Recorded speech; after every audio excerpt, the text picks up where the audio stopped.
siang seluruh jemaat Tuhan GKI Padang. Wah, selamat siang. Mari kita bangkit berdiri Bapak Ibu Saudara yang terkasih dalam nama Tuhan Yesus. Dan saya mengajak kita agar dapat bersalaman satu dengan yang lainnya dengan tetap mematuhi protokol kesehatan.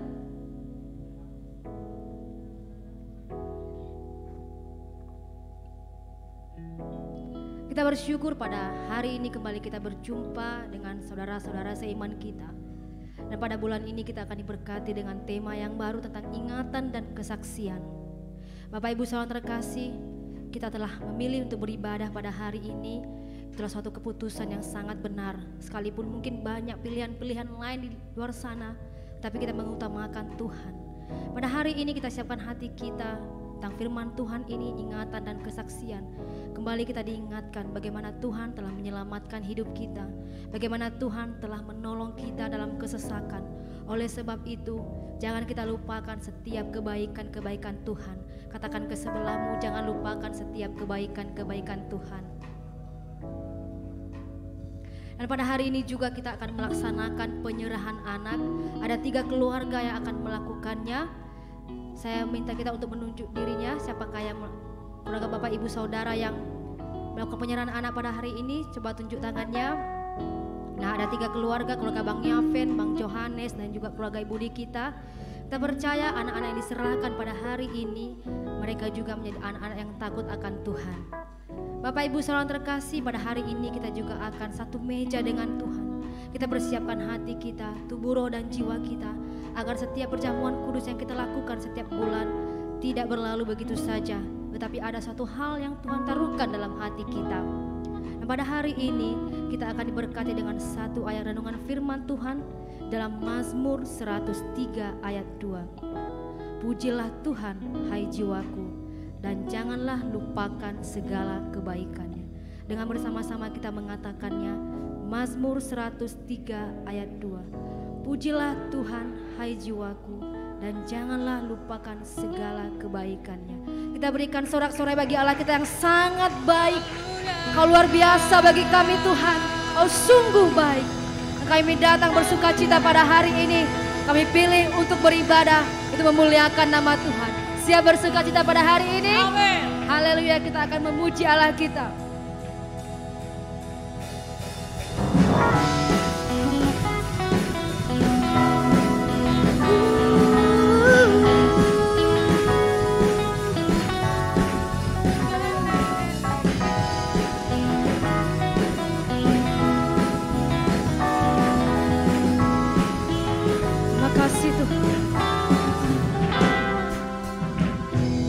Tuhan yang mulia turun ke dunia untuk tebus segala dosa.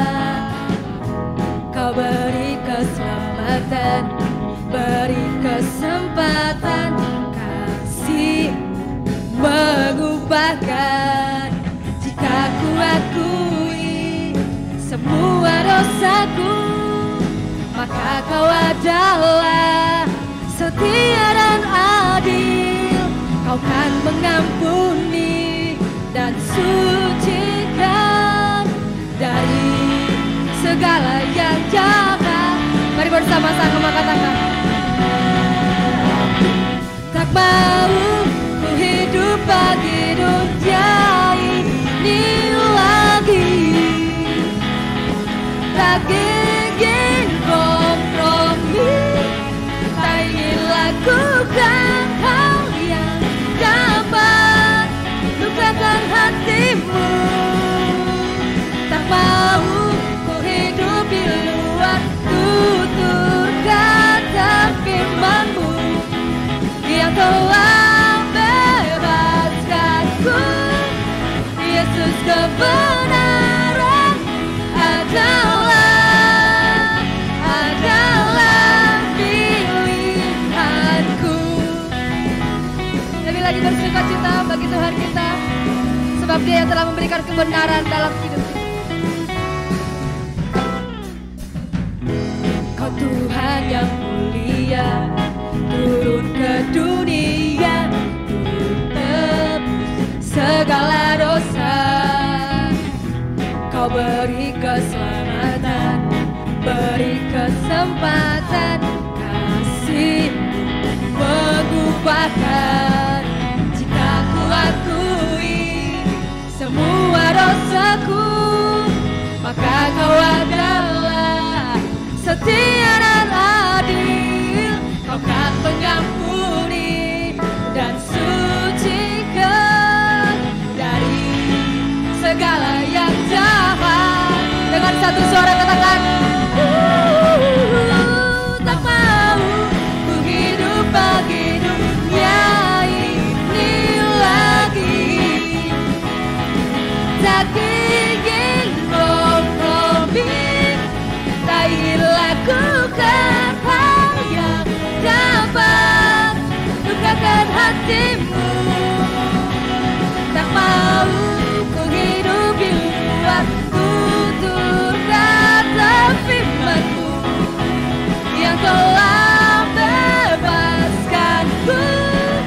Yesus, kebenaran-Mu adalah pilihanku. Mari kita baru tepuk tangan di atas kepala kita.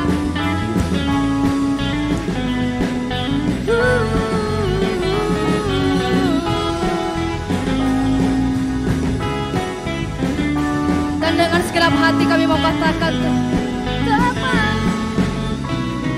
mau ku hidup bagi dunia ini lagi. Janji kami Tuhan, tak ingin kompromi, tak ingin lakukan hal yang dapat dukakan hati. Tak mau ku hidup di luar tutur kata firman-Mu yang telah bebaskanku. Yesus, kebenaran-Mu adalah. Tak mau ku hidup di luar tutur kata firman-Mu yang telah bebaskanku. Yesus, kebenaran-Mu adalah pilihanku. Para-ra-pa-pa-ra-ra, para-ra-pa-pa-ra-ra,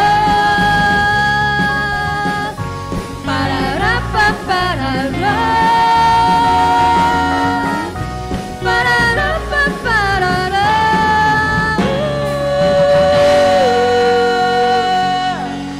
Mari berikan kemuliaan bagi Raja di atas segala raja.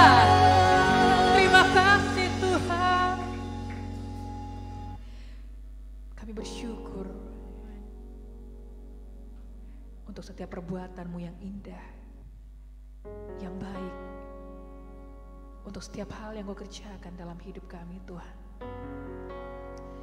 Kami tahu bahwa hidup kami adalah karya-Mu, bukan hanya sekedar karya biasa, tetapi karya yang indah.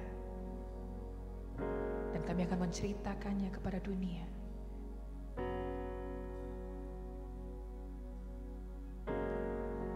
Dan kami terkagum akan Engkau Tuhan.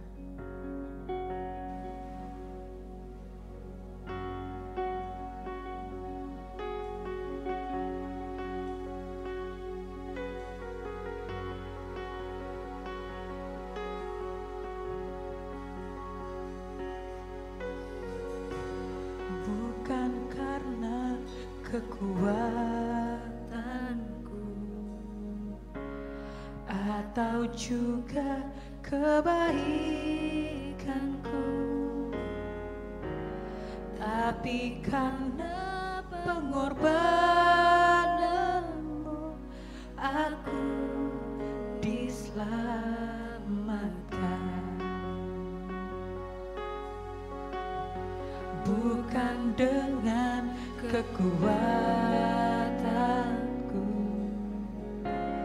atau juga kehebatanku, tapi karena kuasa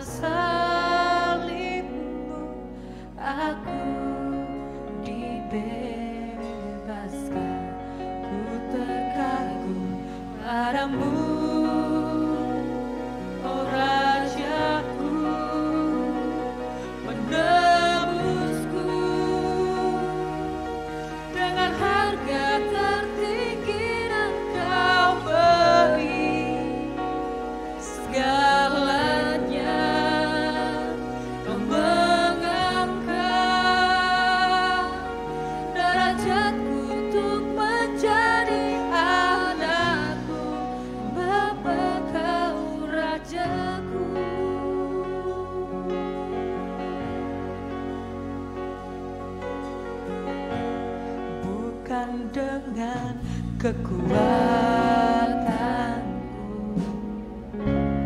atau juga kehebatanmu, tapi karena kuasa salibmu aku dibebaskan.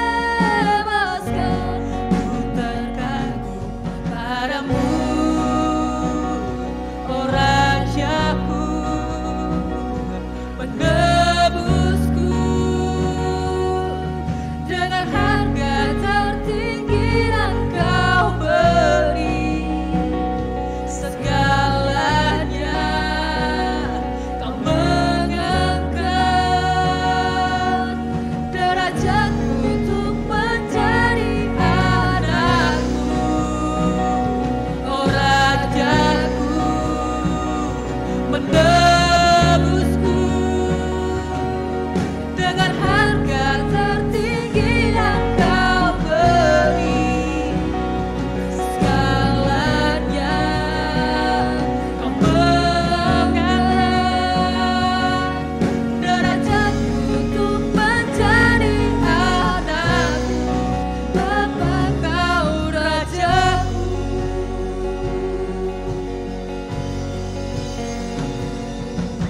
Segala yang baik ada karenamu.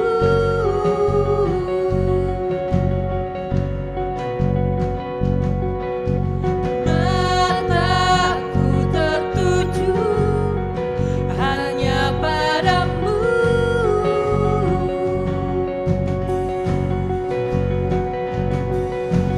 Segala yang baik ada karenamu.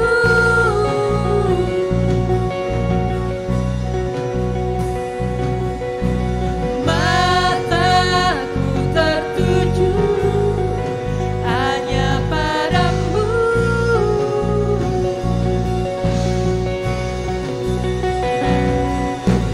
Segala yang baik ada karenamu.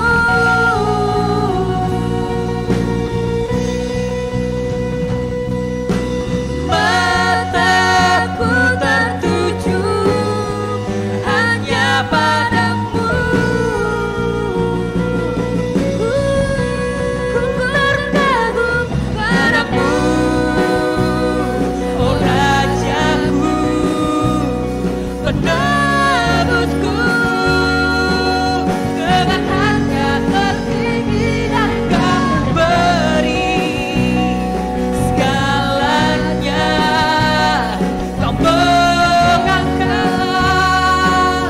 derajatku untuk menjadi anakmu, oh Rajaku, menebusku dengan harga tertinggi dan kau beri. Segalanya mengangkat derajatku untuk menjadi Rajaku, oh Rajaku, menebusku dengan harga tertinggi yang kau beri. Segalanya kau mengangkat derajatku untuk menjadi anakmu, Bapa kau Rajaku.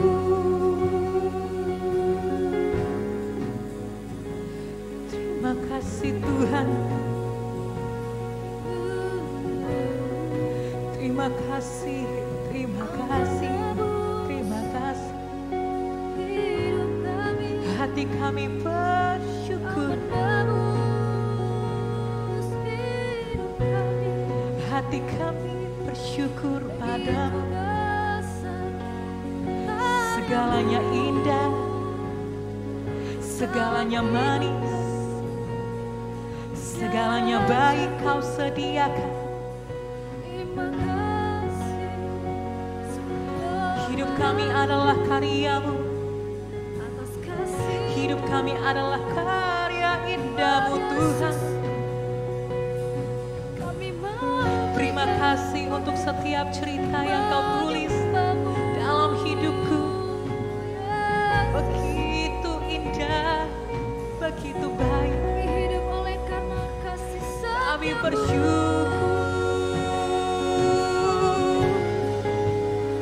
Kami bersyukur.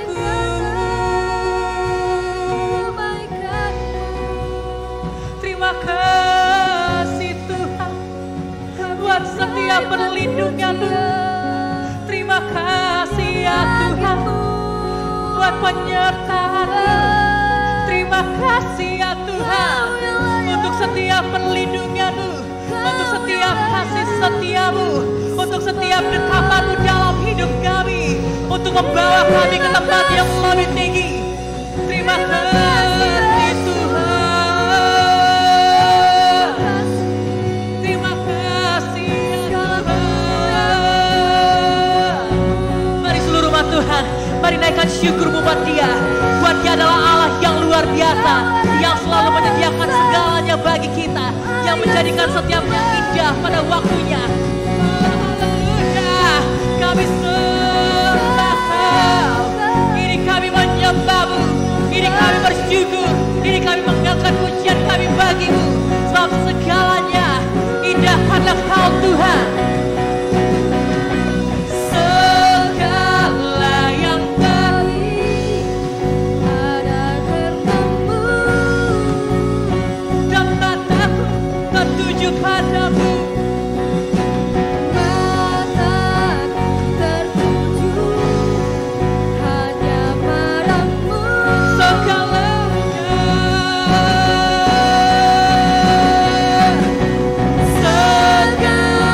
yang baik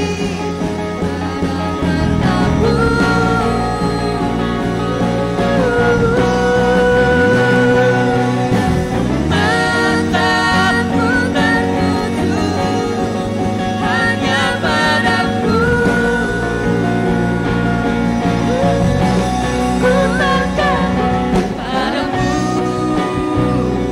oh Rajaku, penebusku, dengan harga tertinggi yang Kau beri. Segalanya Kau mengangkat, derajatku untuk menjadi anak-Mu. Oh Rajaku, menebusku dengan harga tertinggi dan Kau beri. Segalanya Kau mengangkat, derajatku untuk menjadi anak-Mu, Bapa Rajaku. Terima kasih Tuhan. Seluruh jemaat Tuhan, kita akan menaikkan ucapan syukur baik juga doa syafaat kita. Mari kita satukan hati kita. Bapa yang baik dalam surga, terima kasih Tuhan. Kami bersyukur Tuhan di awal bulan November ini kami bisa bersama-sama bersekutu intim bersama dengan Engkau, memuji, memuliakan nama-Mu Tuhan. Bersama saudara seiman kami, terpujilah nama Tuhan.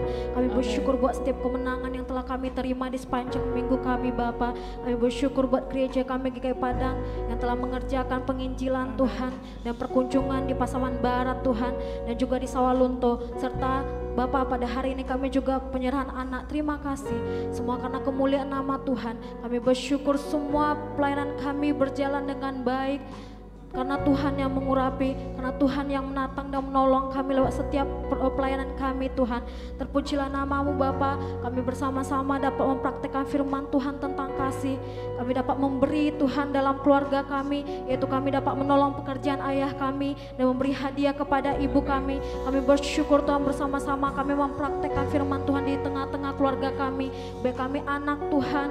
Kami bersyukur Tuhan, kami memulai Tuhan Yesus pelayanan kami dalam rumah kami, dalam keluarga kami Bapa, sehingga Tuhan ada kesatuan hati di tengah keluarga kami. Terima kasih Bapa, semua karena Engkau Tuhan yang ada dalam kami dan kami ada dalam Engkau Bapa. Dan pada saat ini Bapa, kami satukan hati kami menaikkan doa syafaat kami berdoa bagi bulan November ini Tuhan, di mana pada hari ini Bapa kami akan Tuhan mendengarkan firman Tuhan tengah ingatan dan kesaksian di sepanjang bulan November ini akan menjadi tema bagi kami Bapa. Kami percaya ada roh yang baru menghidupi kami, aliran Roh Kudus memenuhi setiap kami Tuhan, jemaat-Mu Tuhan.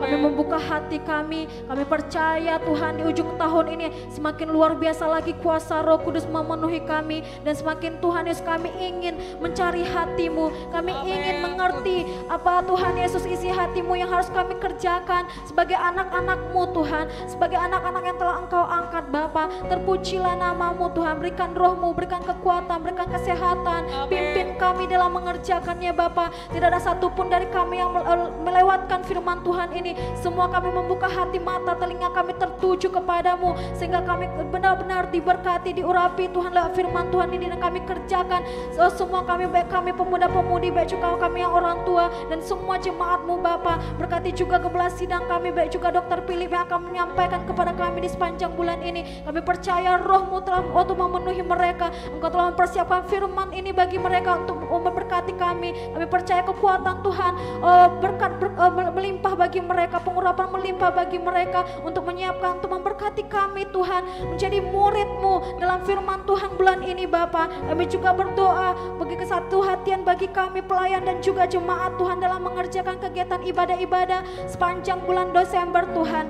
Oh Tuhan, kami percaya di bulan Desember ini ada roh yang baru bagi kami untuk mengerjakan Tuhan Natal ini. Kami dapat mengingat kelahiran-Mu, kami bersama-sama bersuka cita. Biarlah kami menyatukan hati kami untuk mengerjakan pelayanan-Mu Tuhan, untuk mengerjakan kegiatan-kegiatan Natal kami nantinya juga Bapa. Di dalam nama Tuhan Yesus kami mau saling mendukung, kami mau saling menolong, kami mau saling mengerjakan firman Tuhan ini Bapa. Biar juga dapat sama-sama mengerjakan pelayanan dalam bulan November ini, sehingga pelayanan kami dapat berjalan dengan baik, bahkan mempermuliakan nama-Mu Tuhan. Bahkan kami dapat melihat lebih lagi Tuhan Yesus, Engkau bekerja, Roh-Mu bekerja bagi kami lewat pelayanan baik kesatuan hati yang akan kami lakukan di bulan Desember ini Bapa. Terima kasih Tuhan, ini doa kami dalam nama Tuhan Yesus. Kami satukan hati kami patahkan segala tipu daya iblis, segala pekerjaan si jahat, tidak mau mengerjakan firman Tuhan, tidak membuka hati, segala kekerasan, segala keegoisan, tinggalkan kami dalam nama Yesus. Melalui kuasa Tuhan bekerja atas kami, melalui kuasa firman Tuhan, pencuri firman Tuhan, tinggalkan kami dalam nama, tinggalkan juga kebelah sidang kami, dan juga Dokter Philip dalam nama Yesus. Melalui kesatuan hati, tidak berkuasa, tidak mau saling mendukung, tidak mau saling mendorong, tinggalkan kami, semua pelayan, semua jemaat Tuhan di dalam nama Yesus. Terima kasih Tuhan, nama-Mu ditinggikan, dimuliakan. Syukur Bapa, haleluya, amin. Segala yang baik ada karena-Mu,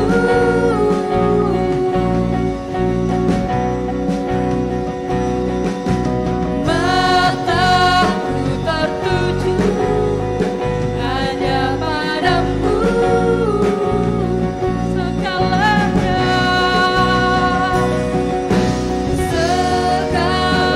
yang baik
Segala yang baik hanya datang daripadamu Tuhan. Amin.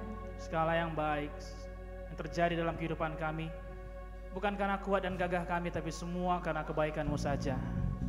Maka kami datang pada siang hari ini mengucap syukur kepada satu nama, yaitu Yesus Kristus Tuhan kami, Allah yang telah mengangkat derajat kami, sehingga kami yang dahulunya adalah budak dosa, pada hari ini kami adalah biji mata Tuhan. Dan kami sungguh bersyukur karena Kau menjagai kami. Kau menjagai kami seperti biji mata-Mu Tuhan. Terima kasih buat semuanya, dan terima kasih buat bulan yang baru. Pada hari ini kami masuk dalam bulan November, minggu yang pertama. Engkau Tuhan yang telah memegang tangan kami. Engkau Tuhan yang sama yang akan terus memegangnya. Amin. Yang akan terus memegangnya, dan Kau setia sampai akhir Tuhan.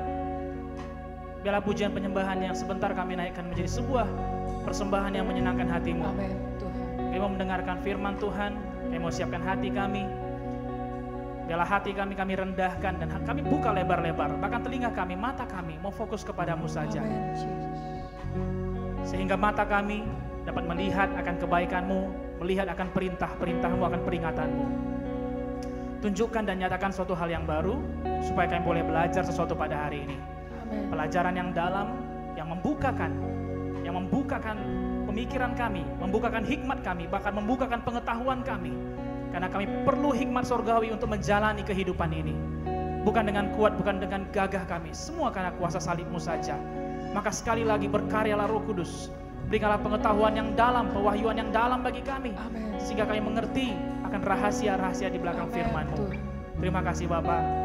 Siapkan hati kami mendengarkan firman Tuhan. Berbicaralah dan bersabdalah. Dalam nama Yesus kami bersyukur dan berdoa. Sama-sama kita berkata, amin. Amin. Silakan duduk Bapak Ibu jemaat Tuhan. Haleluya. Selamat hari Minggu dan selamat siang semuanya Bapak Ibu Saudara. Saudara boleh sapa kiri kanannya, katakan selamat siang. Haleluya. Dan sungguh senang bisa berjumpa kembali dengan kamu, dengan saudara. Puji Tuhan. Tanya juga kabarnya, apakah mereka sehat, apakah mereka kuat, apakah mereka sukacita, apakah mereka bisa menemukan kemenangan selama minggu ini.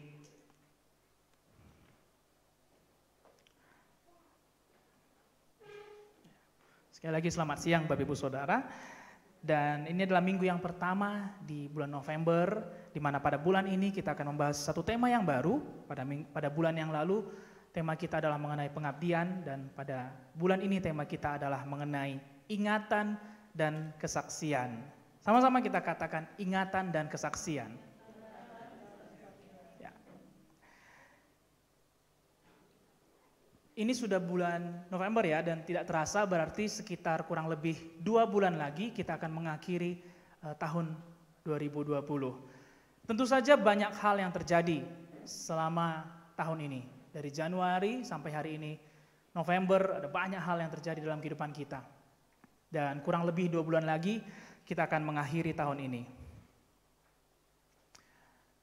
Saya juga mau mengajak bagi kita semua Bapak Ibu Saudara, kalau kita boleh sampai pada hari ini, terlepas dari apa yang terjadi selama Januari, Februari, Maret, April, sampai pada hari ini, terlepas apakah itu menurut kita baik atau menurut kita kurang baik, namun terlepas daripada itu, kalau kita boleh sampai di titik hari ini, kita perlu bersyukur kepada Tuhan.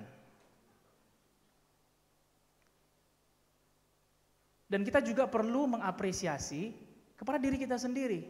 Bagaimana kita bisa kuat, bagaimana kita bisa mencari cara untuk bisa bertahan sampai pada hari ini. Kita pun perlu apresiasi diri kita. Dan kita pun perlu apresiasi orang-orang yang Tuhan taruh di sekeliling kita. Keluarga kita, sahabat kita, teman pekerjaan kita.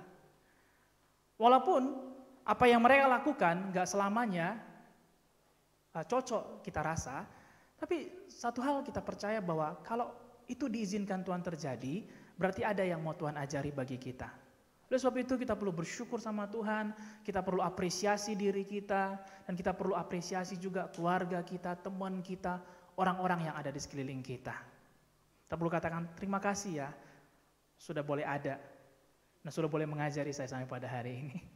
Haleluya. Dan kemudian Bapak Ibu Saudara, kita di ujung tahun ini tentu ada banyak hal yang terjadi, dan kita tahu bahwa kita berbeda dengan hewan dan dengan tumbuhan. Ada 6 hal yang membedakan kita, bahwa kita punya persepsi, kita punya memori, kita punya pikiran, kita punya kepintaran, intelijensia, kita punya emosi, dan kita punya motivasi. Di mana which is ini nggak dimiliki oleh ciptaan Tuhan lainnya. Dan keseluruhan ini dipegang oleh sistem saraf pusat kita yang kita sebut sebagai otak. Dalam otak kita ada memori. Selain dari intelijensia, kepintaran kita, persepsi kita, cara kita berpikir, otak kita punya memori. Dan memori ini menyimpan segala sesuatu yang terjadi dalam kehidupan kita. Menyimpan segala sesuatu yang terjadi dalam hidup kita. Apa yang terjadi hari ini, dari tadi pagi sampai pada jam ini, dan juga yang akan terjadi ke depannya, sebagai manusia yang normal, kita mengingat. Kita mengingat. Kita memiliki memori untuk mengingatnya. Dan biasanya, semakin berkesan hal itu, semakin lama bertahan dalam memori kita. Itu sebabnya kita biasanya membagi memori menjadi memori jangka panjang, jangka menengah, dan jangka pendek. Ya, jangka pendek seperti apa yang kita makan hari ini, apa yang kita lakukan, siapa yang kita sapa hari ini, itu memori jangka pendek. Ada memori jangka menengah yang terjadi selama 1 tahun ini. Dan ada lagi memori jangka panjang, tanggal berapa kita lahir, di mana kita lahir, dan itu berkesan. Memori jangka pendek itu bisa saja mudah lupa. Kita jumpa orang, lalu kemudian mungkin 2 hari, 3 hari lagi kita nggak jumpa.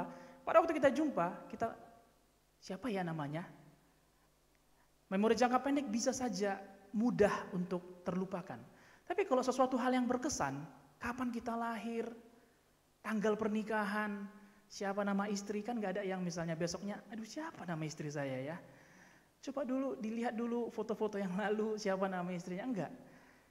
Pasti dia ingat tanggalnya, wedding anniversary-nya dia ingat karena itu sangat-sangat berkesan. Nah, manusia semakin berkesan suatu hal, semakin tersimpan dalam memori kita. Apakah yang berkesan itu yang baik yang berkesan atau yang buruk yang berkesan? Kita menyimpannya. Sadar apa tidak sadar, kita menyimpannya. Dan setiap memori kita, Bapak Ibu Saudara, punya batasan. Ada orang yang bisa simpan banyak hal, ada orang yang mungkin hanya bisa menyimpan lebih sedikit daripada itu.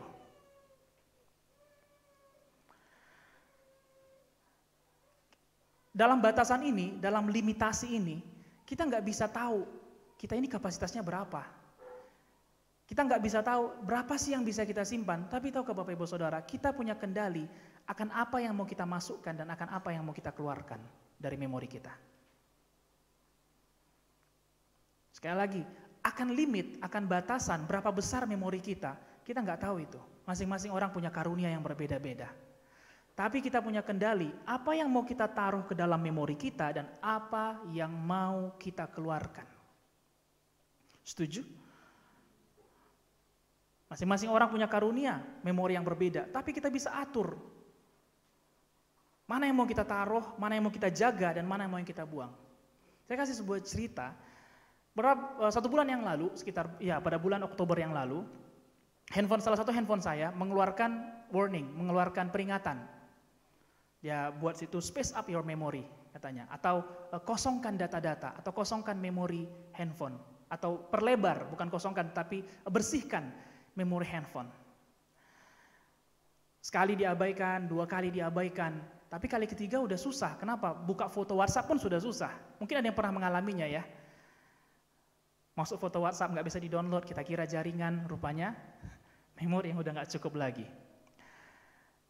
Ya kemudian karena itu terjadi berulang kali dan saya pun mulai mencari, mungkin ada foto-foto yang tidak perlu, screenshot yang tidak perlu, atau mungkin foto-foto yang saya tidak perlukan lagi, dan saya mulai hapus beberapa. Ya 1 hari aman, 2 hari aman, namun hari ketiga peringatan yang sama muncul lagi. Space up your memory. Saya mulai lagi, mungkin ada foto-foto yang kemarin. Kadang-kadang ada orang ngirim meme ya, atau ngirim foto-foto kadang-kadang yang lucu-lucu dan kita rasa emang nggak perlu lagi. Dan saya mulai hapus. Saya nggak cari, saya cuma sekedar sambil saya tiduran, sambil saya duduk, saya cuma hapus mungkin 10 sampai 20 foto atau beberapa file audio yang saya tidak perlu. 2-3 kali saya kerjakan, namun hanya bertahan 1 hari. 2 hari, 3 hari lagi, handphone saya mengeluarkan warning yang sama. Space up your memory. Sampai suatu saat, suatu hari, itu beberapa hari yang lalu tuh, sekitar 5 atau 6 hari yang lalu, saya menilik memori saya melakukan deep cleaning. Nggak lagi soft cleaning, tapi deep cleaning. Saya mulai lihat, dari paling bawah saya lihat WhatsApp image-nya sudah 5.800. Banyak sekali. Dan saya mulai lihat apa aja di bawah. Ternyata di bawah ada banyak sekali foto jadwal praktek, jadwal masuk, terus foto ya slip gaji lah dan yang lain-lain. Yang sudah saya tidak perlukan lagi. Saya hapus sekitar 200-300 foto yang tidak perlu. Belum lagi video-video yang ada beberapa video yang tidak sengaja kerekam, misalnya kepencet, rupanya dalam bentuk rekaman. Dan saya mulai hapus, saya mulai tilik, saya mulai lihat lagi. Dan saya lihat, aduh masih hanya kurang 2-3 GB. Saya bilang ini masih kurang. Kalau cuma ini yang saya lakukan, sebentar lagi handphone saya akan bilang, space up your memory lagi. Lalu saya mulai cari di Google, bagaimana, apa sih yang harus dibersihkan. Ternyata handphone kita menyimpan cache namanya, menyimpan jejak sesampahan. Saat kita browsing internet, saat kita update aplikasi, saat kita misalnya ngedownload aplikasi, kadang aplikasinya mungkin sudah terhapus, tapi cache-nya, jejaknya masih ada.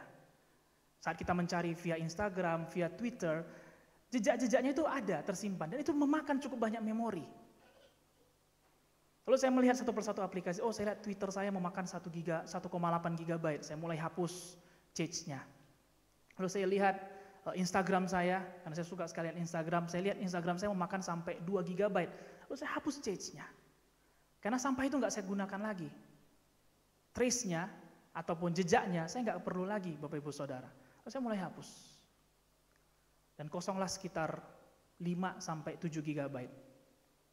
Setelah itu kosong, handphone saya tidak lagi mengeluarkan warning, space up your memory. Dan setiap kali ada foto yang harus saya download, video yang harus saya download, saya nggak menemukan kesusahannya untuk mendownloadnya. Bukankah hal ini juga perlu kita lakukan dalam hidup kita, Bapak Ibu Saudara yang terkasih? Bahwa ada momen di mana kita perlu tilik ke dalam memori kita. Belum dulu jauh dalam hati kita, tapi dalam memori kita. Apa sih yang tersimpan di sana? Apakah yang tersimpan justru lebih banyak hal buruk ketimbang hal yang baik? Sadar apa tidak sadar, kita mengingat.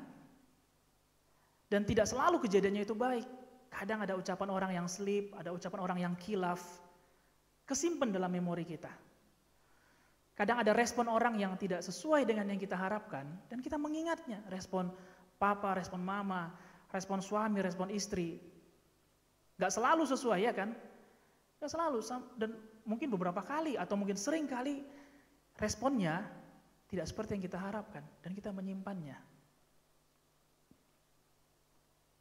Dan kemudian kita mulai menjalani hari-hari kita, berulang kali diri kita merasa suntuk, mumet, buntu, stuck. Kita ngerasa Tuhan jauh, kita ngerasa kayaknya Tuhan gak dengar doa saya, atau kayaknya orang-orang gak peduli sama saya. Lalu kita mulai antipati dengan sosial kita mulai paranoid dalam menjalani hari-hari kita. Kita bangun pagi dan kita udah lemes, belum lagi ngapa-ngapain.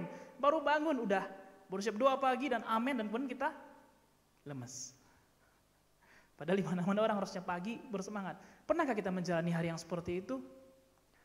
Saya pribadi pernah, bukan hanya berapa kali. Mungkin ada sering kali dalam hidup kita bangun pagi, habis doa, lalu kemudian tidur bentar lagi lah. Seolah-olah hari itu gak ada yang bakal menarik terjadi.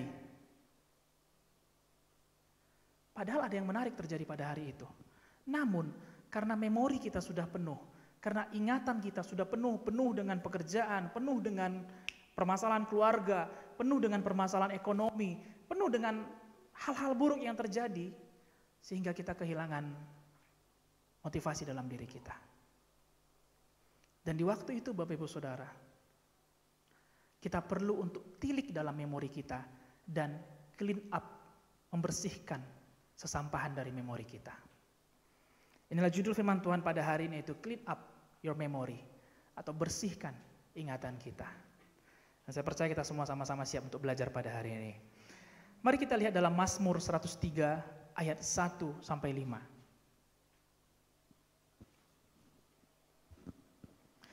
Mazmur 103 ayat 1 sampai 5. Ini juga merupakan ayat renungan kita pada minggu ini. Saya mengundang kita untuk baca bersama-sama. Dari Daud, pujilah Tuhan, hai jiwaku, pujilah namanya yang kudus, hai segenap batinku. Pujilah Tuhan, hai jiwaku, dan janganlah lupakan segala kebaikannya. Dia yang mengampuni segala kesalahanmu, yang menyembuhkan segala penyakitmu. Dia yang menebus hidupmu dari lubang kubur, yang memahkotai engkau dengan kasih, setia, dan rahmat. Dia yang memuaskan hasratmu dengan kebaikan, sehingga masa mudamu menjadi baru seperti pada burung Raja Wali. Ayat ini didahului dengan perkataan Daud, katanya pujilah Tuhan. Dua hal yang bisa kita pelajari. Pertama, memuji Tuhan adalah latihan. Ayat pertama Daud berkata, pujilah Tuhan. Lah, kalau ada imbuhan lah di belakang sesuatu kata kerja, itu artinya sebuah perintah. Ayolah, bangunlah, cepatlah, kerjakanlah. Kalau ada imbuhan lah, itu artinya suatu perintah yang mendesak. Dan Daud berkata, pujilah Tuhan hai jiwaku. Pujilah. Kenapa Daud harus berkata, pujilah Tuhan? Dia memberikan perintah kepada jiwanya untuk memuji Tuhan. Karena mungkin Bapak Ibu Saudara, Daud sedang berada dalam kondisi yang tidak cocok untuk memuji Tuhan. Kalau situasinya baik, kalau situasinya happy, everybody is happy, everybody is having fun, kita nggak perlu ajak orang untuk seperti pesta, seperti ada kegiatan-kegiatan yang fun, yang menarik. Kita nggak harus memerintahkan orang untuk bersuka cita, bukan?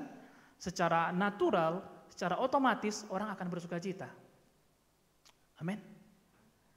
Dalam kondisi itu, perintah untuk pujilah Tuhan tidak diperlukan. Namun sepertinya Daud berada di dalam kondisi yang perintah ini diperlukan, yaitu di dalam kondisi di mana dia sedang tidak mudah untuk memuji Tuhan. Itu sebabnya dia berkata, pujilah Tuhan hai jiwaku. Pujilah namanya yang kudus, hai segenap batinku.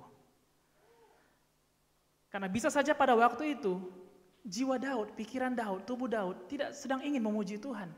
Mungkin dia sedang dalam trouble, mungkin dia sedang di dalam dilema, atau sedang di dalam gundah gulana. Sehingga dia harus mengorder dirinya, mengorder jiwanya untuk memuji Tuhan. Dan Daud melatih dirinya untuk bisa memuji Tuhan dalam segala musim. Memuji Tuhan adalah sebuah hasil. Yang pertama adalah latihan. Yang kedua, memuji Tuhan adalah hasil. Kalau kita lihat ayat 2, Daud berkata seperti ini, pujilah Tuhan hai jiwaku, dan janganlah lupakan segala kebaikannya. Dari ayat pertama kita tahu bahwa Daud sedang berada di musim yang tidak cocok untuk memuji Tuhan. Dan di dalam musim yang seperti itu, tentunya sulit bukan untuk menemukan alasan kenapa saya harus memuji Tuhan. Kenapa saya harus bersyukur? Kenapa saya harus tetap beribadah? Kenapa saya harus tetap memberikan persembahan dan korban-korban saya? Kenapa saya harus tetap baik sama orang lain? Kenapa saya harus tetap menghormati orang tua saya? Kenapa saya harus tetap bersikap ramah kepada orang lain? Why? Kalau musimnya baik, orangnya baik, lawan bicara kita baik, mudah bukan untuk berbuat baik? Mudah bukan Bapak Ibu Saudara? Tapi kalau lawan bicara kita, partner kita, tidak merespon dengan baik, tentunya perlu sesuatu untuk men-trigger kita, untuk memaksa kita tetap berbuat baik. Di ayat 2 kita temukan alasannya. Daud katakan, pujilah Tuhan hai jiwaku, dan janganlah lupakan. Lupa, ingat, itu adalah dua pekerjaan yang terjadi di dalam memori kita, di dalam ingatan kita. Itu enggak terjadi di pencernaan. Aduh, perut aku lupa belum makan. Bukan, otaknya yang lupa. Aduh, mata aku lupa melihat. Enggak, otaknya yang lupa, ingatannya yang lupa. Ingat, lupa itu terjadi di dalam memori kita. Bahkan orang yang tidak waras pun, dia ingat kenapa dia tidak waras. Waktu saya di siklus psikiatri, waktu saya sekolah dulu, ya memang respon orang gila berbeda dengan kita. Tapi kalau ditanya, kenapa Bapak masuk rumah sakit jiwa, dia bisa menceritakan dengan detail kenapa dia depresi. Perlakuan orang tuanya atau perlakuan tetangganya. Bahkan ada yang suka keluar masuk ke rumah sakit jiwa. Saya katakan, Ibu, kenapa Ibu gak keluar saja, kenapa masuk lagi ke rumah sakit jiwa? Iya, soalnya di luar saya tidak dihargai. Saya lebih dihargai di sini. Dia ingat kenapa. Tapi dia ya tetap baling. Tapi memorinya mengingat apa yang terjadi dalam hidupnya. Daud bisa memuji Tuhan karena memorinya tidak lupa akan kebaikan Tuhan. Ketika suasana tidak mengizinkan Daud untuk memuji Tuhan, Daud menilik, mengintrospeksi ke dalam jiwanya, mengintrospeksi ke dalam memorinya, dan ia menemukan bahwa ada banyak alasan untuk tetap memuji Tuhan.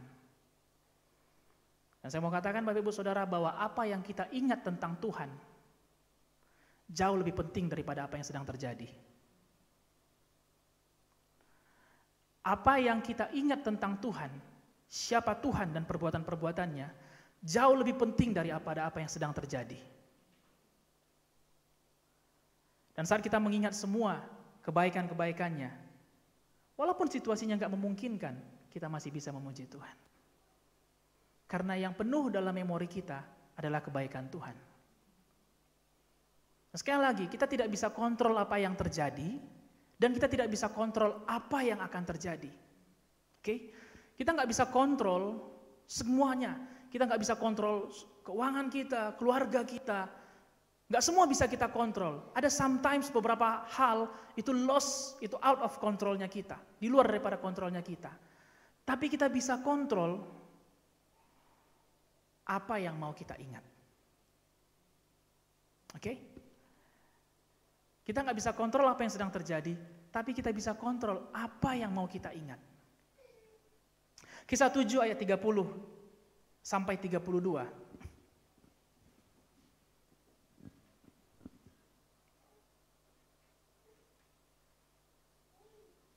Kisah 7 ayat 30 sampai 32 bercerita bagaimana Tuhan menampakkan dirinya kepada Musa. Dan sesudah 40 tahun, tampaklah kepadanya seorang malaikat di padang gurun Gunung Sinai di dalam nyala api yang keluar dari semak duri. Musa heran tentang penglihatan itu. Dan ketika ia pergi ke situ untuk melihatnya dari dekat, datanglah suara Tuhan kepadanya. Akulah Allah nenek moyangmu, Allah Abraham, Ishak dan Yakub. Maka gemetarlah Musa dan ia tidak berani lagi melihatnya. Pada waktu ini, pada waktu sebelum Tuhan menampakkan dirinya, Musa sedang berada di dalam pelariannya di tanah orang Midian. Karena pada waktu itu Musa sedang melakukan kesalahan, di mana dia membunuh orang Mesir, dan kemudian dia merasa takut dan kemudian dia melarikan dirinya. Sebelum dia melarikan diri, bahkan dia sempat menegur saudara sebangsanya. Hei, kenapa kamu bertengkar, katanya. Kita ini sebangsa, kita ini tanah air. Lalu saudara sebangsanya berkata, ngapain kamu sosok menasehati? Jadi kalau kami masih bertengkar, kau masih bunuh kami, katanya. Dan dia mendapatkan respon yang negatif. Dia sudah merasakan bahwa Tuhan memilih dia untuk membawa bangsa Israel keluar dari Mesir. Tapi ketika dia mencoba menegur saudara sebangsanya, yang dia dapati adalah sikap yang tidak hormat dari mereka. Dan itu membuat takut Musa. Dan kemudian dia lari dari purpose-nya. Dia lari dari tujuannya. Dia pergi ke tanah Midian. Pada waktu Musa sedang lari, sedang out of the way, di luar daripada jalannya Bapak Ibu Saudara, Tuhan menampakkan dirinya kepada Musa. Dan yang Tuhan katakan pertama kali dalam ayat 32 dikatakan, akulah Allah nenek moyangmu. Allah Abraham, Allah Ishak, Allah Yakub. Allah memperkenalkan dirinya. Apakah karena Musa tidak kenal? Musa kenal Allahnya. Dan dia tahu bahwa dia sudah dipilih Tuhan untuk membawa bangsa Israel keluar dari. Lalu ngapain Allah memperkenalkan dirinya lagi? Seolah-olah bro kita sudah lama tidak berjumpa. Saya mau kenalkan diri saya lagi. Allah memperkenalkan dirinya untuk merefresh ingatan Musa tentang siapa dia.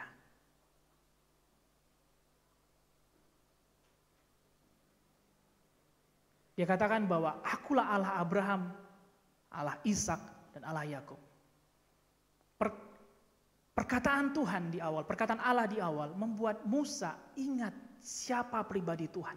Dan seketika ketakutannya di tanah Midian menjadi runtuh. Ingatan kita akan Tuhan meruntuhkan peristiwa yang sedang terjadi.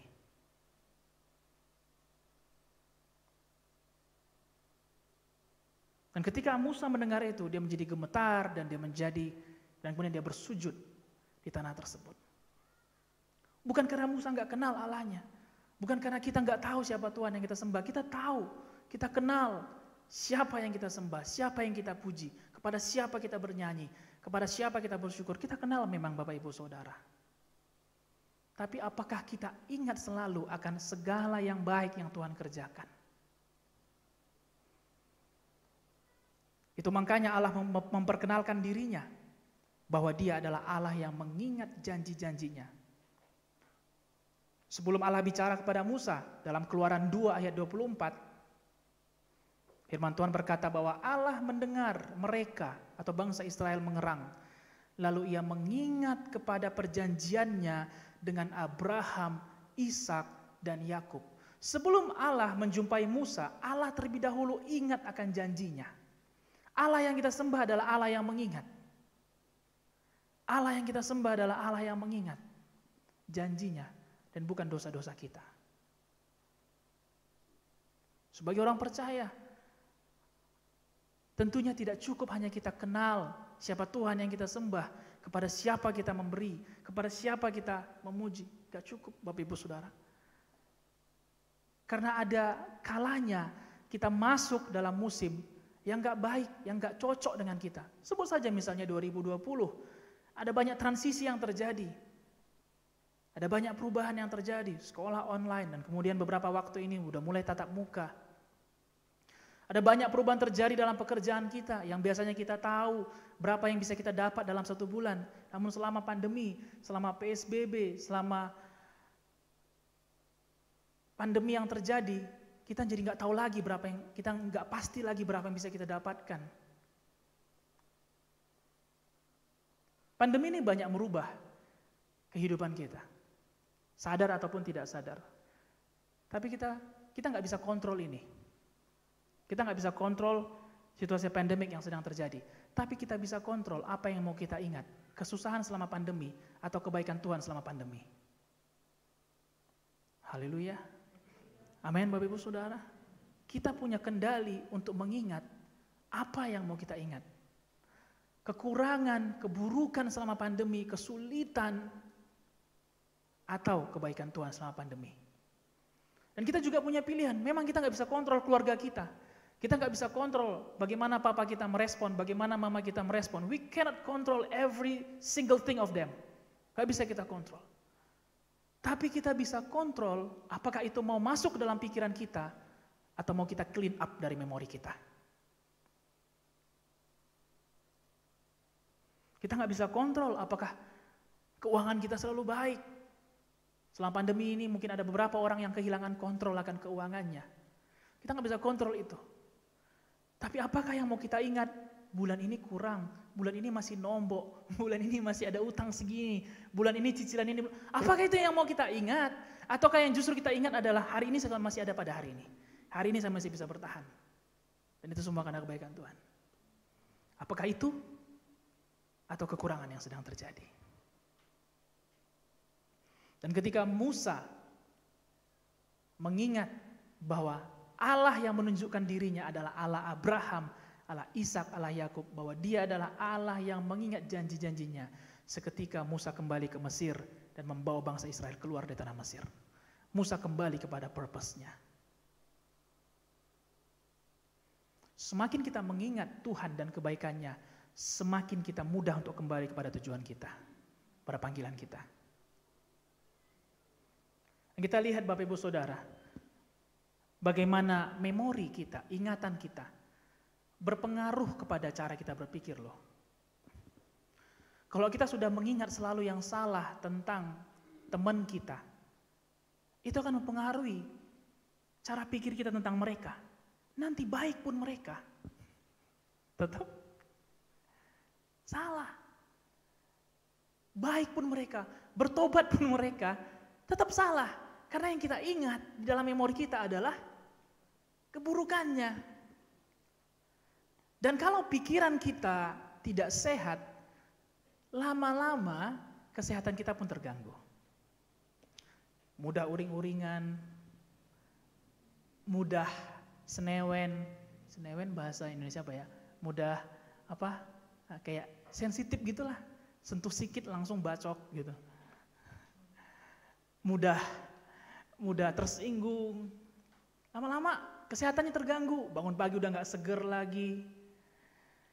Tidur pun gak nyenyak. Badannya pun capek-capek. Yang mulai dicari vitamin, yang dicari suplemen, tanya dokter, tanya sana sini apa obat yang bagus. Ya gak salah sih cari vitamin yang baik, cari suplemen yang baik, gak salah. Tapi kalau sudah mulai tidur kita gak berkualitas, ada yang salah yang sedang mengisi memori kita, bukan?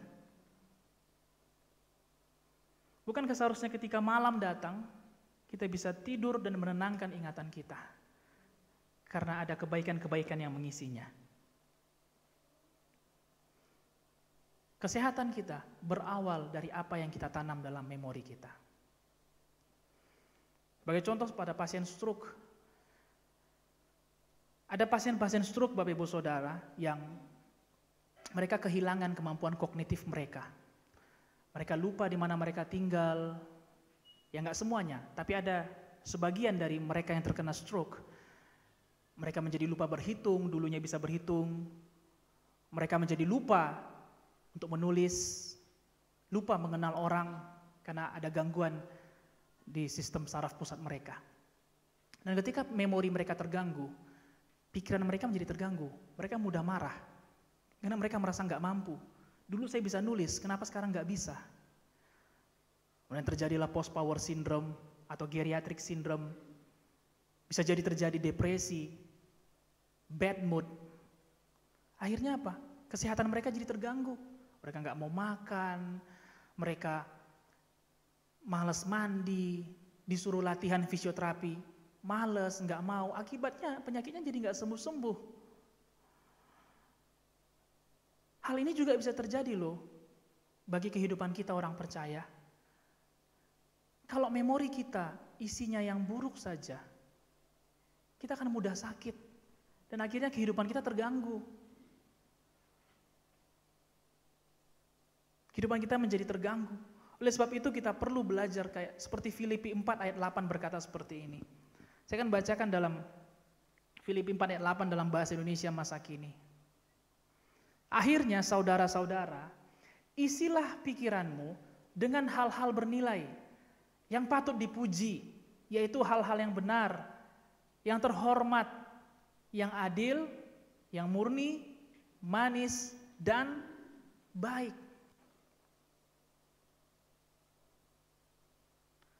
Paulus mengingatkan jemaat di Filipi bahwa Allah rindu setiap orang percaya memiliki kesehatan yang prima. Dan untuk itu kita perlu membuang segala hal yang buruk dari ingatan kita dan mulai memasukkan hal-hal yang baik dan berguna. Dan Paulus mengingatkan supaya jemaat di Filipi, dan itu juga bagi kita semua Bapak Ibu Saudara, bahwa di penghujung tahun seperti ini, mari kita tilik lagi ke dalam memori kita, ke dalam ingatan kita, dan kalau ada yang perlu di clean up segera. Kalau ada yang perlu dibuang, buang segera. Katakan kiri kanannya, buang segera.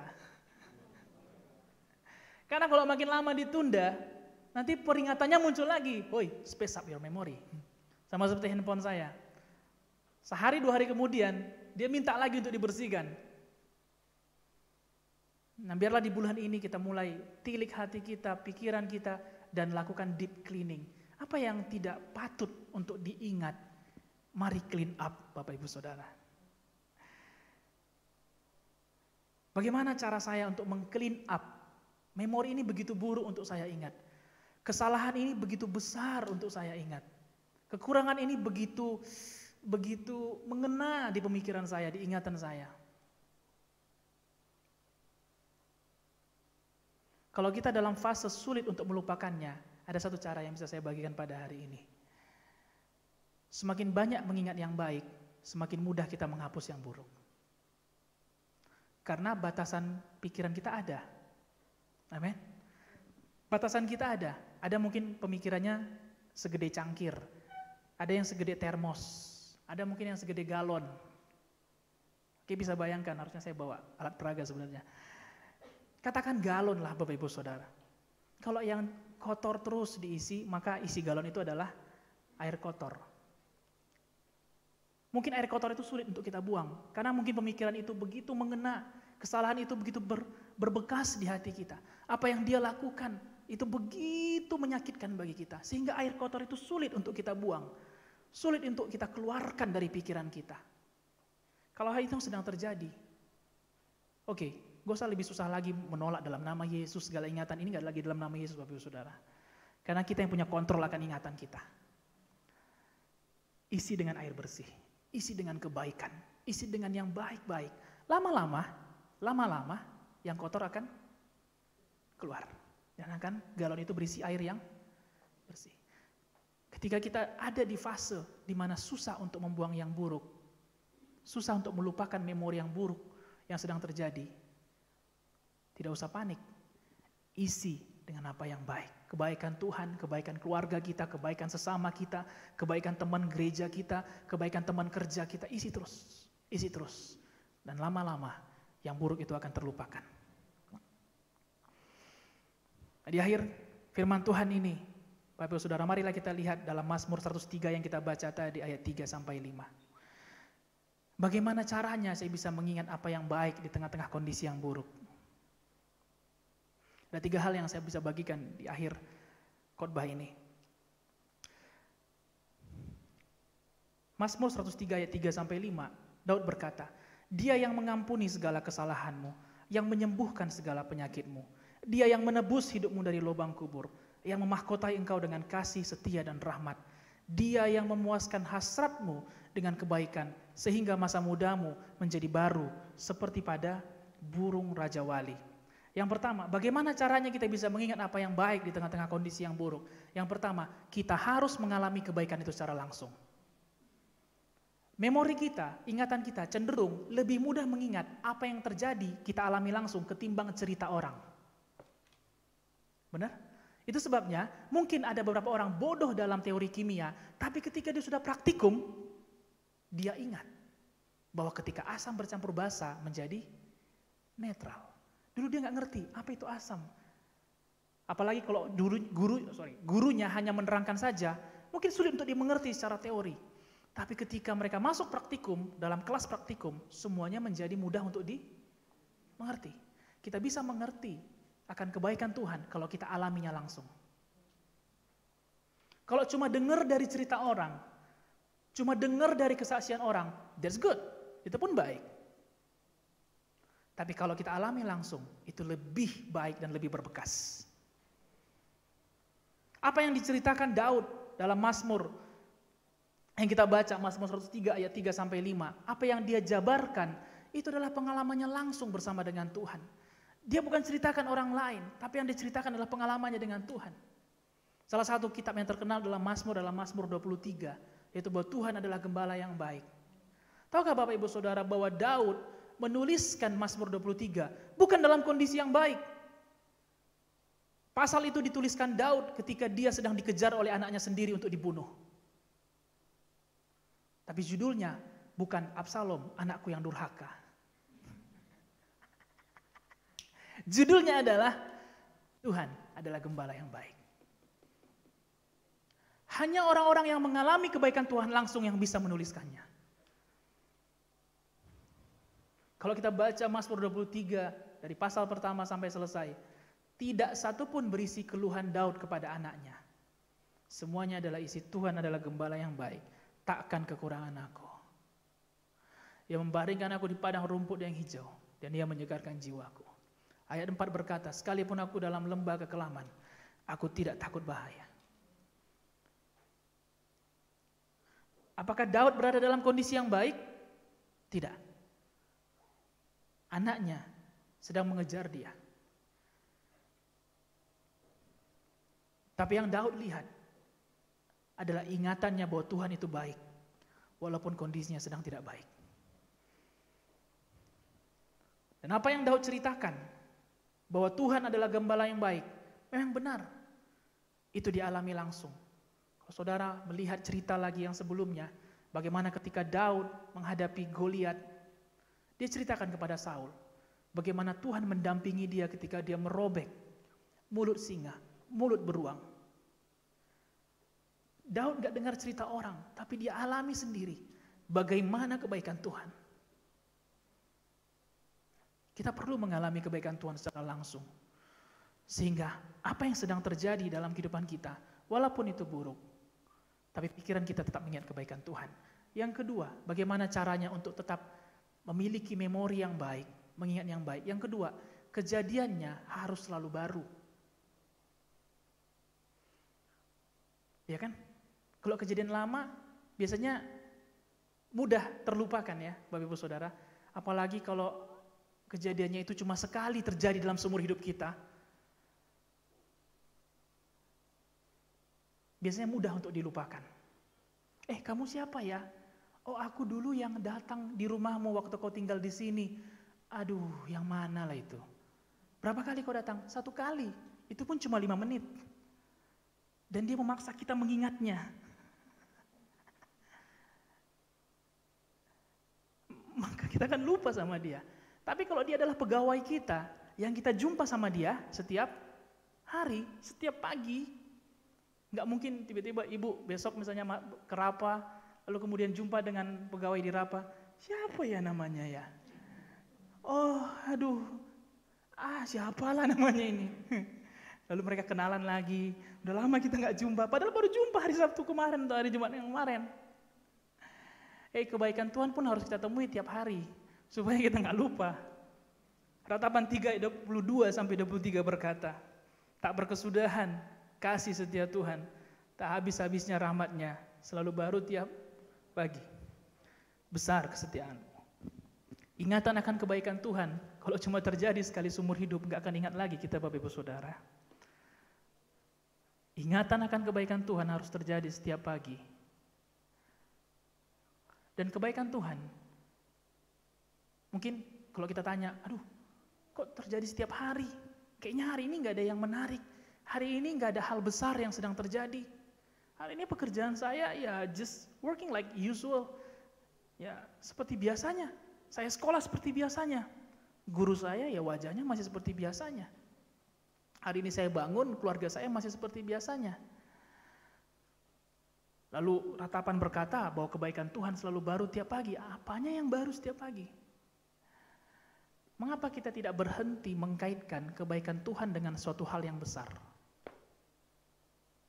Mari belajar untuk kita sama-sama belajar, saya dan kita semua, Bapak Ibu Saudara, bahwa kebaikan Tuhan juga terjadi dalam hal yang rutinitas. Kalau kita boleh bangun, jantung kita berdetak. Jantung manusia secara normal berdetak 60-100 kali dalam 1 menit. Lihat saya aja 60. 1 jam ada 60 menit. Berarti 1 jam jantung kita berdetak 3.600 kali. 1 hari ada 24 jam. 24 kali 3.600. Sekitar 80.000 kali. Dan kita nggak punya kendali atas itu. Beda sama tangan kita bisa ke sana, ke sini.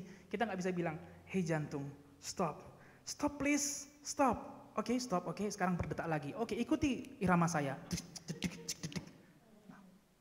Kita nggak punya kuasa atas itu. Kita nggak punya kendali atas itu. Kita bernafas manusia normal 16-20 kali. Ada beberapa literatur berkata 16 sampai 22 kali. Katakan sajalah 16. 1 menit. 1 jam ada 60 menit. 1 jam berarti kita ada bernapas sebanyak 960 kali. 1 hari ada 24 jam. 24 kali 960. Kurang lebih 24.000 kali kita bernafas dalam 1 hari. Dan kita nggak bisa bilang, tahan napas. 1 jam ini saya nggak mau bernapas. Nggak mau. Nanti saya mau hemat. Saya mau mengalahkan teori medis. Saya harus bernafas 1 jam kosong, 1 jam lagi baru bernafas. Ya, mungkin ada sakramen yang lain yang dilakukan di gereja setelah itu. Dan kita nggak punya kendali atas itu. Kenapa bukan justru hal-hal yang kita anggap sepele, itu yang kita syukuri dalam hidup kita. Kalau kita boleh bangun, kita boleh kembali bekerja, kita bisa memasak, kita bisa menggerakkan seluruh otot-otot kita dari rambut ke kaki, dari kepala ke kaki. Itu adalah rahmat Tuhan yang selalu diperbaharui setiap pagi. Tidak masalah kalau belum ada hal besar untuk disyukuri.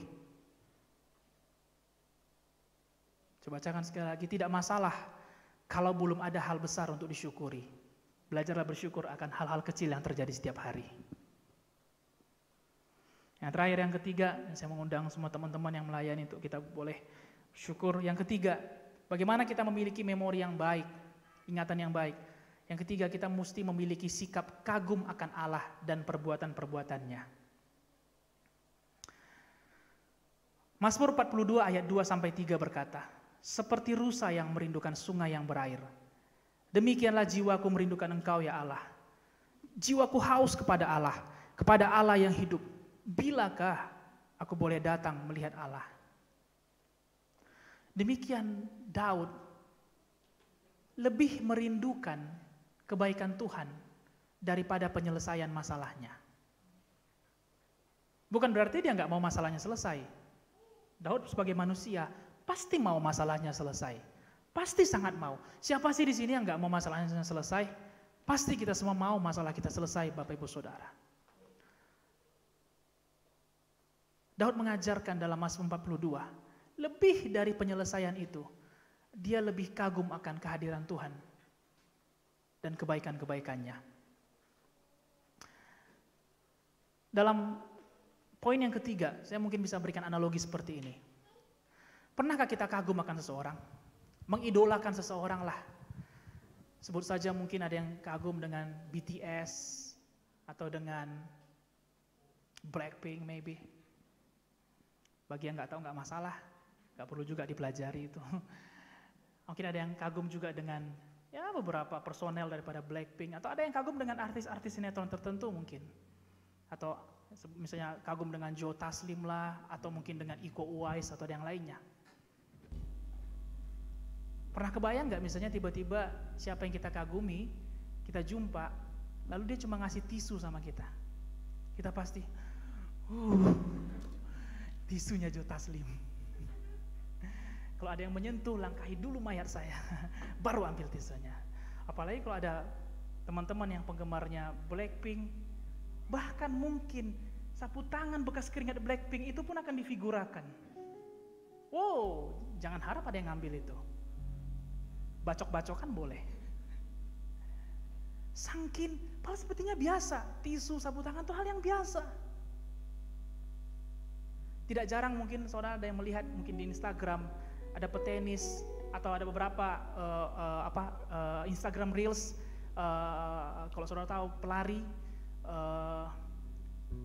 Usain Bolt setiap kali dia ada kayak pendamping di tracknya, dia selalu melakukan salam lalu dia tinju, dan kemudian si pendamping itu tersipu-sipu malu. Padahal apa sih, saya juga bisa kok ngelakuinnya. Tapi kalau saya ngelakuin tuh beda sama dia yang ngelakuin. Kalau saya ngelakuin mungkin pendamping, apa sih lu? Kalau yang ngelakuin Anda siapa sih gitu. Tapi karena yang ngelakuin seorang Usain Bolt, seorang yang dia kagumi, even hanya kayak dia udah merasa. Bahkan saya juga pernah lihat dia memberikan apa sih kayak gelang karet di tangannya. Itu bekas keringatnya, men. Dan ketika dikasih, dia menyimpannya.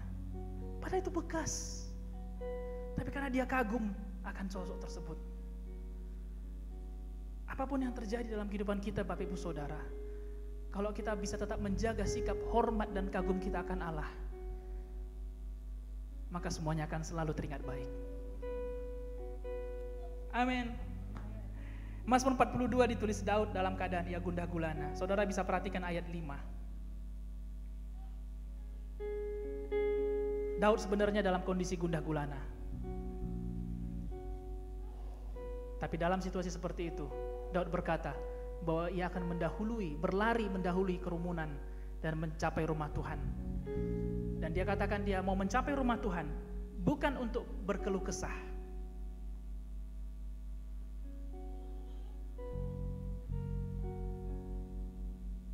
Dia katakan bukan untuk berkeluh kesah. Saya boleh bacakan sebentar sama saudara dalam Mazmur 42 ayat 5. Inilah yang hendak kuingat sementara jiwaku gundah gulana.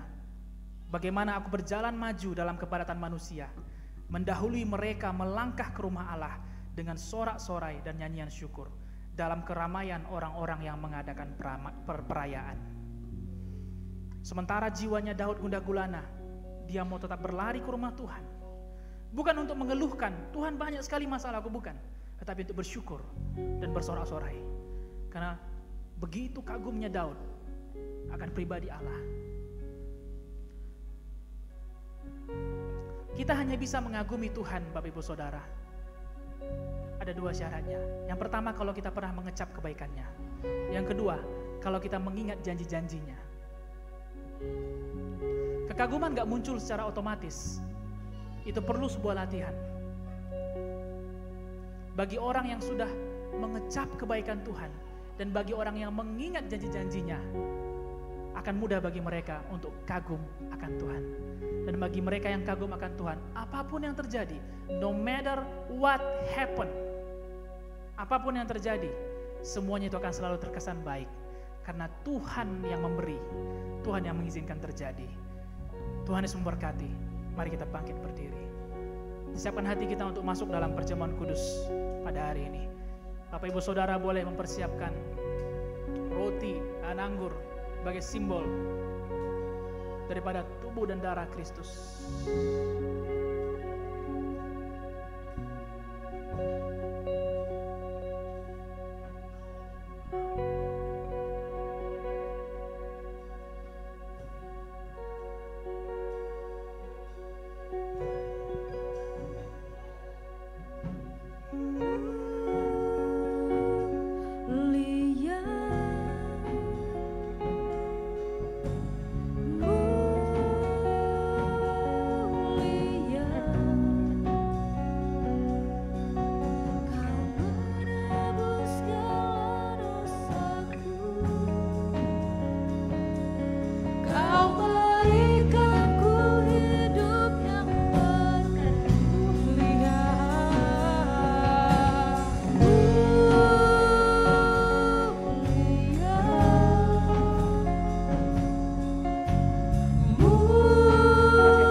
Masuk dalam perjamuan kudus, saya mengundang kita semua untuk mengangkat roti sebagai lambang tubuh Yesus yang terpecah bagi kita.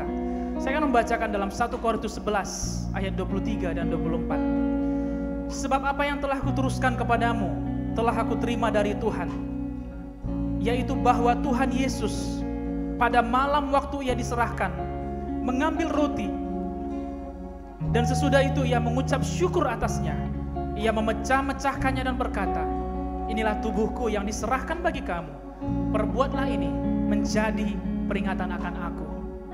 Bapak Ibu Saudara yang percaya di bawah nama Kristus, mari pecahkanlah roti ini dan terimalah Terimalah di dalam nama Yesus.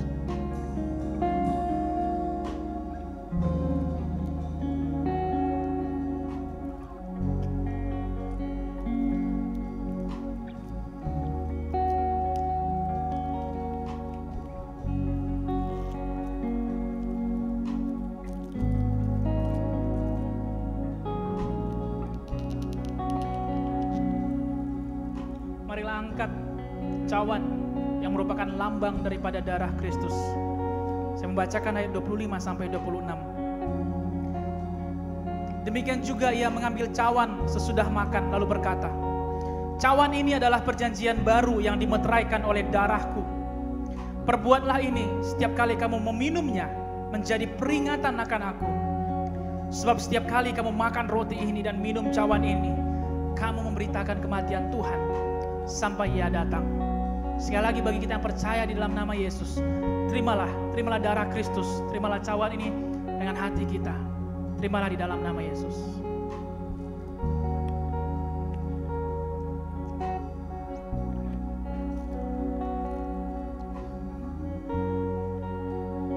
Thank you Tuhan, kami bersyukur Tuhan. Sejenak kita sembah Tuhan, kita naikkan syukur kita kepada Tuhan. Mari mengingat segala kebaikan-Nya, mengingat segala kemurahan Tuhan, mengingat segala korbannya di atas kayu salib. Sembahlah Dia. Angkatlah tangan kita, angkatlah hati kita. Terima kasih untuk kasih-Mu, untuk setiap perbuatanmu yang luar biasa. Kasih-Mu di kayu salib, kasih-Mu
hari ini kami boleh satu meja dengan-Mu. Kami bersyukur kami dengar firman Tuhan, dan kami bersyukur bahwa firman-Mu Tuhan menguatkan kami, memberikan pewahyuan, pencerahan, sehingga apa yang sebelumnya kami rasa sulit, hari ini kami boleh dibukakan, dicerahkan kembali bahwa tidak ada yang sukar bersama dengan Yesus. Engkau Tuhan yang sudah menjadikan kami orang-orang yang lebih daripada pemenang. Terima kasih kami dapat satu meja dengan-Mu, mengingat kebaikan-Mu. Biarlah terus kami beritakan kepada orang lain bahwa Engkau mati bagi semua manusia dan Engkau bangkit, sehingga kami yang sebelumnya berdosa beroleh kemuliaan Tuhan. Bapa, kami berdoa bagi persembahan kami pada siang hari ini. Kami bawa yang terbaik kepadamu. Semua yang kami punya Tuhan, seluruh hati kami bawa kepadamu. Berkatilah persembahan ini, biarlah menyenangkan hatimu saja. Berkati gerejamu yang mempergunakannya untuk menolong orang-orang miskin, menolong mereka yang membutuhkan, menolong penginjilan Tuhan, dan dipergunakan untuk memperlebar kerajaan-Mu di muka bumi ini. Berkati setiap tangan yang memberi, perpuluhan, persembahan, ucapan syukur, penginjilan, berkati Tuhan. Terima kasih Bapa, kami sampai di penghujung ibadah kami. Kami akan pulang dan kami juga akan ada yang melanjutkan untuk ibadah penyerahan anak. Tuhan, kami bersyukur buat semuanya, bersyukur buat bangsa negara kami, dan bersyukur juga buat gereja kami. Kami serahkan juga gembala sidang, keluarga, full timer, leaders dalam gereja ini, dan semua jemaat-Mu ke dalam tangan pengasihan-Mu. Engkaulah penuntun kami, Engkaulah gembala yang baik. 1 minggu ini kami bisa merasakan dan menikmati kebaikan-kebaikan-Mu dalam kehidupan kami. Dan kami ingat terus betapa baiknya Engkau Tuhan. Apapun yang sedang terjadi, walaupun itu buruk, tetapi yang kami pilih untuk ingat adalah kebaikan Tuhan dan perbuatannya yang dahsyat dalam kehidupan kami. Tuhan, terima kasih, berkatilah kami semua. Pulanglah kami dengan damai sejahtera. Di dalam nama Yesus kami patahkan segala bencana, sakit, penyakit, pandemi, wabah tinggalkan kehidupan kami. Kegagalan, keterpurukan, kesialan tidak bisa menjamah kehidupan kami. Dalam nama Yesus, dalam nama Yesus. Terima kasih. Angkatlah hati kita, angkatlah tangan kita ke surga dan terimalah berkat daripada Allah Bapa. Bapa yang penuh kasih, panjang sabar dan penuh rahmat menyertai kita. Terimalah persekutuan dengan Yesus Kristus yang mati dan bangkit dan akan menjemput kita kedua kalinya. Persekutuan dengan Roh Kudus, Roh penolong, Roh penghibur kebenaran, menyertai saya dan kita semua dari hari ini sampai Maranatha. Dan sama-sama kita yang percaya berkata, Amin. Amin. Amin. Tuhan Yesus memberkati Bapak Ibu Saudara. Selamat hari Minggu. Selamat hari Minggu. Selamat berakhir pekan semuanya.